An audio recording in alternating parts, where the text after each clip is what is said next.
Go to the village ahead of you, and at once you will find a donkey tied there, with her colt by her. Untie them and bring them to me. If anyone says anything to you, say that the Lord needs them, and he will send them right away." "What are you doing untying that colt?" "The Lord needs it, and will send it back here shortly." It was remarkable that Jesus asked his disciples to bring him a donkey to sit on. This was definitely not a random choice. Jesus knew exactly what this action meant. It was a deliberate and prophetic act, one that directly fulfilled the words spoken centuries earlier in Zechariah 9:9. There it says, "Rejoice greatly, O daughter of Zion. Shout in triumph, O daughter of Jerusalem. See, your king comes to you, righteous and victorious, humble and riding on a donkey, on a colt, the foal of a donkey." And then Zechariah continues, "I will cut off the chariot from Ephraim and the horse from Jerusalem, and the bow of war will be broken. He will proclaim peace to the nations. His dominion will extend from the sea to sea, from the Euphrates to the ends of the earth." This moment could easily have been misunderstood as a political event. Jesus was not entering Jerusalem quietly. He was surrounded by large crowds, counted in the thousands, even tens of thousands. And as he rode into the city, the whole city was stirred. People were asking, "Who is this? Who is he?"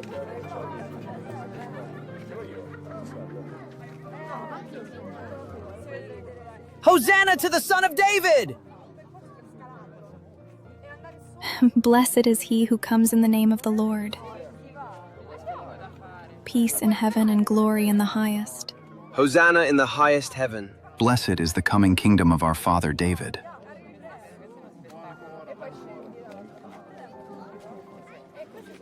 Teacher, rebuke your disciples. I tell you, if they keep quiet, the stones will cry out.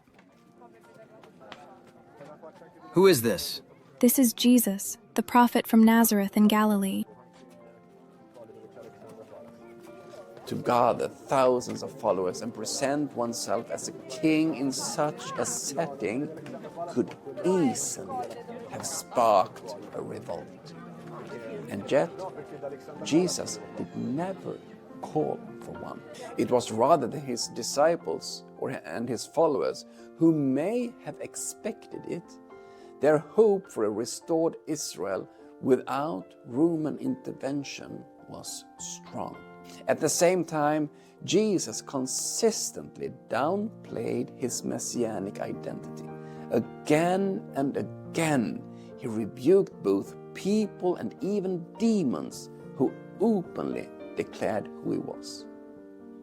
And now, as he approached Jerusalem from Bethany, the scene opened before him. The view would have been breathtaking. Coming over the Mount of Olives, the temple suddenly appeared in full view, rising above the city as a marvel of the ancient world. It was built of white and light yellow limestone, and in many places covered with gold. It was built to impress, because God lived in it.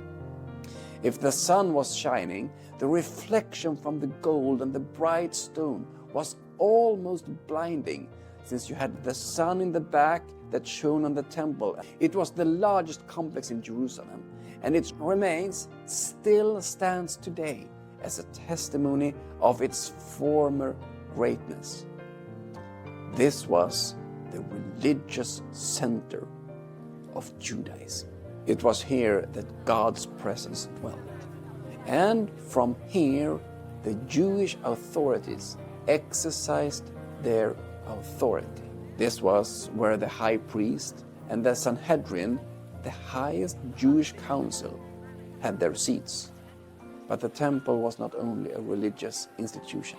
It was also a political and financial center, and its influence on Jewish society was immense. The sheer size of the complex was astonishing. Approximately 480 meters long and 280 meters wide, covering an area equivalent to more than 36 full-size modern soccer fields. It was truly one of the most magnificent structures in the entire Roman Empire, even compared to the structures in Rome.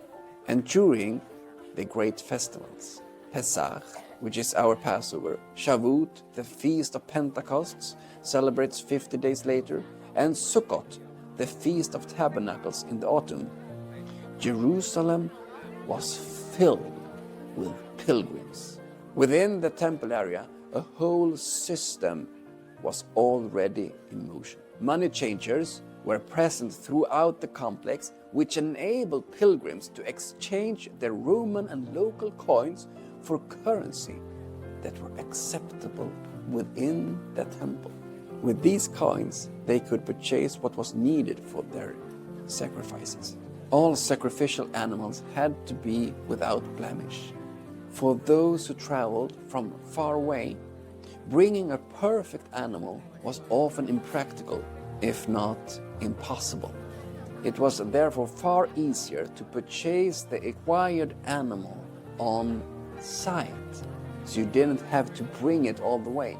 And the temple employed thousands of people, such as priests, Levites who assisted the priests, money changers, choirs, and many, many others.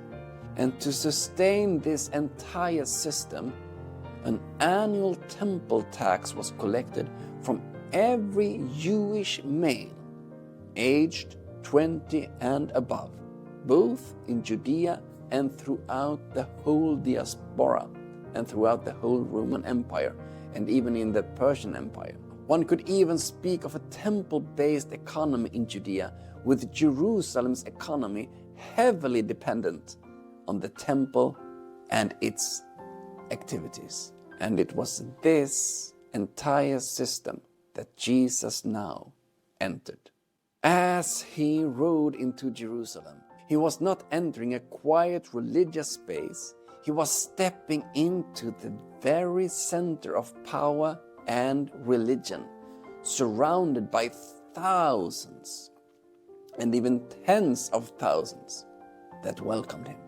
If you, even you, had only known on this day what would bring you peace, but now it is hidden from your eyes. The days will come upon you when your enemies will build an embankment against you and encircle you and hem you in on every side. They will dash you to the ground, you and the children within your walls. They will not leave one stone on another, because you did not recognize the time of God's coming to you.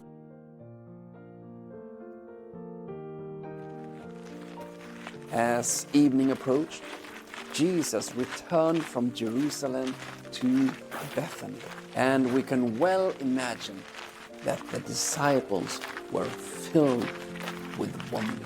They believed in the very restoration of Israel to its former glory. They remembered the scriptures where Israel was ruled by King David, but that was 1,000 years ago. The remarkable thing is that all kings after David was measured by his standards because he was deemed as a righteous king that set the standards for other kings. But the disciples also carried more recent memories.